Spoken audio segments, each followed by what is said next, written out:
Thank you.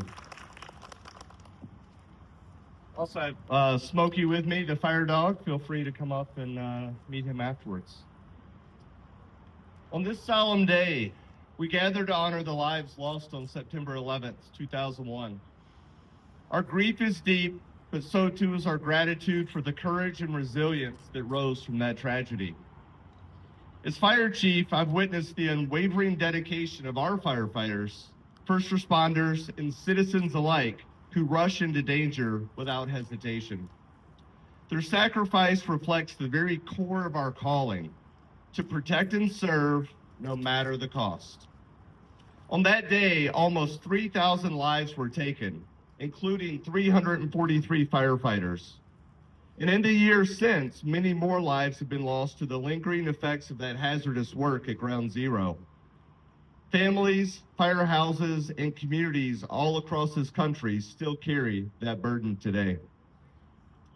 The attacks were more than just an assault on buildings. They struck at the very ideals of this country: freedom, justice, and democracy. Yet from the ashes, we saw unity.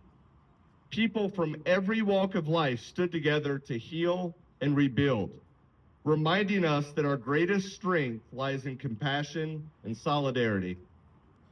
As we look forward next year to the 25th anniversary, let us honor the fallen, not only in memory, but in action. By striving for a world where empathy triumphs over division and where sacrifice leads us toward a brighter, more hopeful future together as one nation. It is now my honor and privilege to introduce your Grand Rapids Police Chief, Eric Winstrom.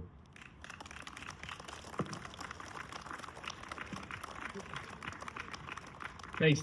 I think this is my favorite event of the year, and I mean that sincerely. It's such an honor to be invited here. So thanks for including me again. 24 years ago today, I was awake, glued to the TV, and also attached to my phone. I'd worked the midnight shift. I was a much younger police officer back then, working the midnight shift, and I hadn't been to sleep yet, as I'm sure many of you had many hours of lost sleep. But I had just moved from New York about 18 months earlier, and was on the phone with family members trying to track down loved ones. And one of the friends that I lost, NYPD officer named John Perry, I went back to his funeral shortly thereafter. And when I got back to New York City, I thought I was going to find a police department and a fire department devastated by the attacks. And they were saddened, they were hurt, but they were not broken.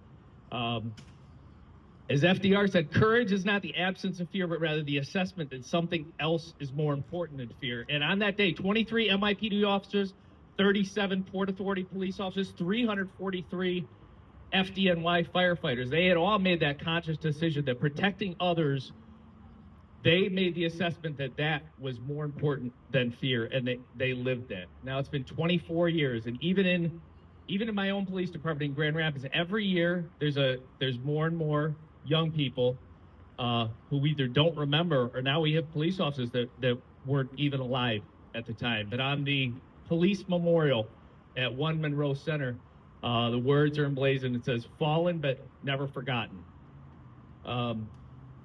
That stands as a reminder to every officer as they arrive at work.